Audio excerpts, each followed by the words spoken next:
IPL 2026లో Rajasthan Royals తరపున ఆడుతున్న 15 ఏళ్ల యువ సంచలనం వైభవ్ సూర్యవంశీపై మాజీ క్రికెటర్ కేదార్ జాదవ్ ఆసక్తికర వ్యాఖ్యలు చేశాడు. సూర్యవంశీని లెజెండరీ క్రికెటర్ సచిన్ టెండూల్కర్తో పోల్చడంపై జాదవ్ అభ్యంతరం వ్యక్తం చేశాడు. Olympics.comకి ఇచ్చిన ఇంటర్వ్యూలో ఈ అంశంపై స్పష్టత ఇచ్చాడు.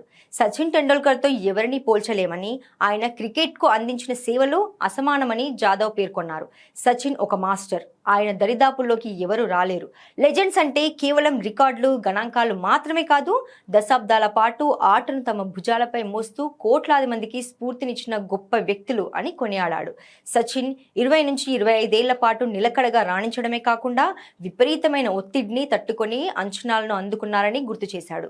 వైభవ్ సూర్యవంశీ నిస్సందేహంగా ప్రతిభావంతుడని, ఈ చిన్న వయసులోనే అద్భుతమైన సంకేతాలు చూపిస్తున్నాడని జాదవ్ అంగీకరించాడు. అయితే ఇంత త్వరగా పోలికలు మొదలు పెడితే అది ఆ ఆటగాడిపై అనవసరమైన ఒత్తిడిని పెంచుతుందని హెచ్చరించాడు. ఒక యువ ఆటగాడిని లెజెండ్తో పోల్చినప్పుడు అతను ఆడే ప్రతి ఇన్నింగ్స్ ఒక పరీక్షలా మారుతుంది. ప్రతిసారి అతను గొప్పగా ఆడాలని జనం ఆశిస్తారు. ఇది ఆటగాడి ఎదుగుదలకు ఆటంకం కలిగిస్తుంది అని అభిప్రాయపడ్డాడు. అంతేకాదు, యంగ్ సెన్సేషన్ సూర్యవంశీకి జాదవ్ ఒక ముఖ్యమైన సలహా ఇచ్చాడు.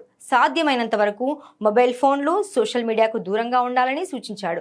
సోషల్ మీడియాలో వచ్చే అతిగా పొగిడే మాటలు లేదా విమర్శలు యువ ఆటగాళ్ల మనస్తత్వంపై ప్రభావం చూపుతాయని, కేవలం ఆటపై మాత్రమే దృష్టి పెట్టాలని కోరాడు.